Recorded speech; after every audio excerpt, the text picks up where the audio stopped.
اعوذ باللہ من الشیطان الرجیم بسم اللہ الرحمن الرحیم الصلاۃ والسلام علیک یا رسول اللہ وعلی آلک واصحابک یا نور اللہ۔ السلام علیکم ورحمۃ اللہ وبرکاتہ۔ یہ غالب آئے گا۔ حلیمہ سعدیہ فرماتی ہیں، میں پریشانی کی حالت میں مکہ پہنچی۔ آپ کے دادا حضرت عبدالمطلب کے پاس پہنچتے ہی میں نے کہا، میں آج رات محمد کو لے کر آ رہی تھی۔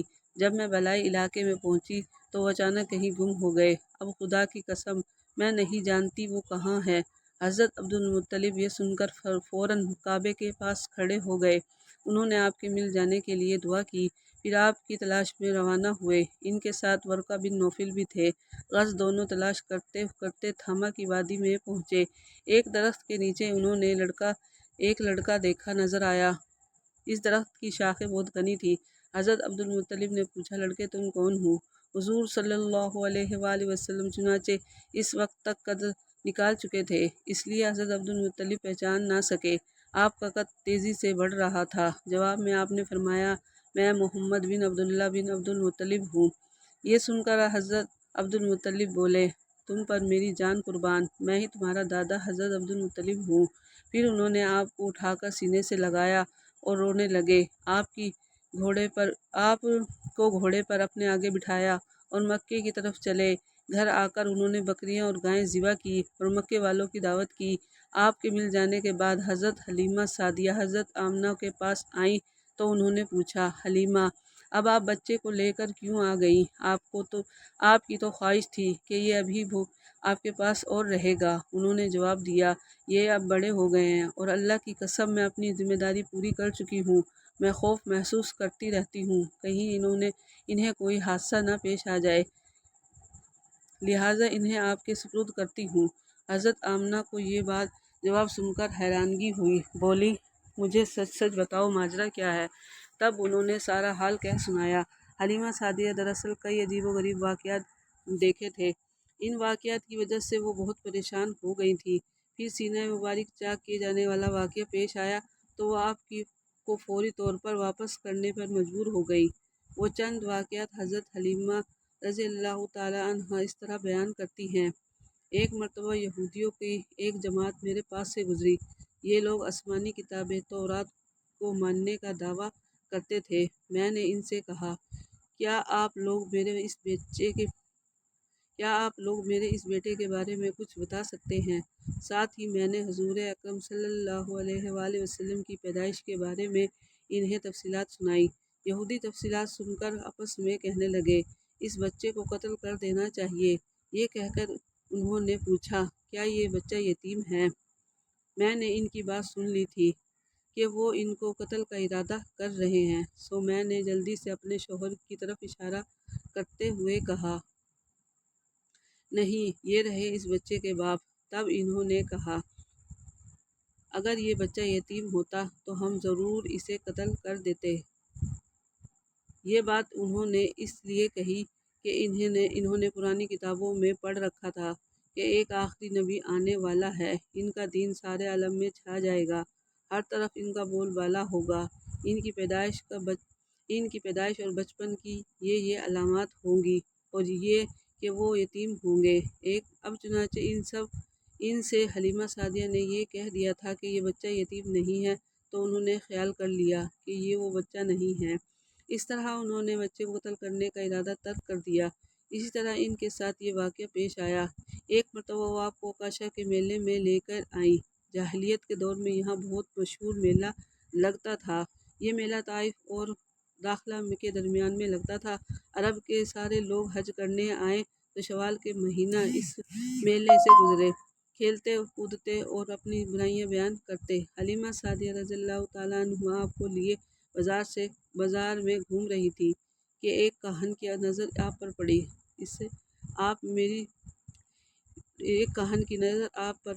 اسے آپ میں نبوت کی تمام علامات نظر آ گئیں۔ اس نے پکار کر کہا، لوگوں، اس بچے کو مار ڈالو۔ حلیمہ اس کاہن کی بات سن کر گھبرا گئیں اور جلدی سے وہاں سے سرک گئیں۔ اسی طرح اللہ تعالیٰ نے حضور اکرم صلی اللہ علیہ وآلہ وسلم کی حفاظت فرمائی۔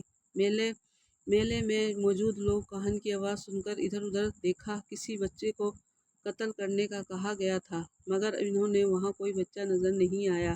اب لوگوں نے کہن سے پوچھا، کیا بات ہے، آپ کس بچے کو مار ڈالنے کے لیے کہہ رہے ہیں؟ اس نے ان لوگوں کو بتایا، میں نے ابھی ایک لڑکے کو دیکھا ہے جو معبودوں کی قسم وہ تمہارے دین کی کو ماننے والے کو قتل کرے گا اور تمہارے بتوں کو توڑ دے گا اور وہ تم سب پر غالب آئے گا۔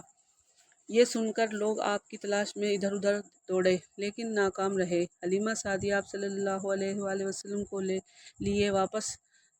لینے واپس آ رہی تھی کہ ذی الحجہ سے ان کا گزر ہوا۔ یہاں بھی میلہ لگا ہوا تھا۔ اس بازار میں ایک نجومی تھا۔ لوگ اس کے پاس اپنے بچوں کو لے کر آتے تھے اور بچوں کو دیکھ کر ان کی قسمت کے بارے میں اندازے لگاتا تھا۔ حلیمہ سعدیہ اس کے نزدیک سے گزری تو نجومی کی نظر حضور صلی اللہ علیہ وآلہ وسلم پر پڑی۔ نجومی کو اب صلی اللہ علیہ وآلہ وسلم کی مہر نبوت نظر آ گئی۔ ساتھ ہی آپ صلی اللہ علیہ وآلہ وسلم کی آنکھوں کی خاص سرخی اس نے دیکھ لی۔ وہ چلا اٹھا، اے عرب کے لوگوں، اس لڑکے کو قتل کر دو، یہ یقیناً تمہارے دین کے ماننے والوں کو قتل کرے گا، تمہارے بتوں کو توڑ دے گا اور تم پر غالب آئے گا۔ یہ کہتے ہوئے بولی، وہ آپ کی طرف جھپٹا لیکن اس وقت وہ پاگل ہو گیا اور اسی پاگل پن میں مر گیا۔ ایک اور واقعہ سیرت ابن ہشام میں سے ہے کہ حبشہ کے عیسائیوں کی ایک جماعت حضور اکرم صلی اللہ علیہ وآلہ وسلم کے پاس سے گزری۔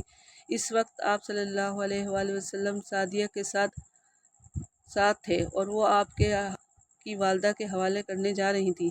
ان عیسائیوں نے آپ صلی اللہ علیہ وآلہ وسلم کے مونڈھوں کے درمیان مہر نبوت کو دیکھا اور آپ صلی اللہ علیہ وآلہ وسلم کی آنکھوں کی سرخی کو بھی دیکھا۔ انہوں نے حلیمہ سعدیہ سے پوچھا، کیا اس بچے کی آنکھوں میں کوئی تکلیف ہے؟ انہوں نے جواب میں کہا، نہیں، کوئی تکلیف نہیں ہے، یہ سرخی تو ان کی آنکھوں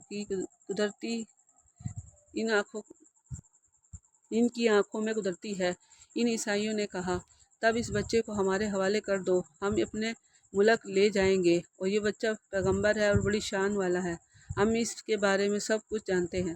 حلیمہ سعدیہ یہ سنتے ہی وہاں سے جلدی سے دور چلی گئی، یہاں تک کہ آپ صلی اللہ علیہ وآلہ وسلم کو آپ صلی اللہ علیہ وآلہ وسلم کی والدہ کے پاس پہنچا دیا۔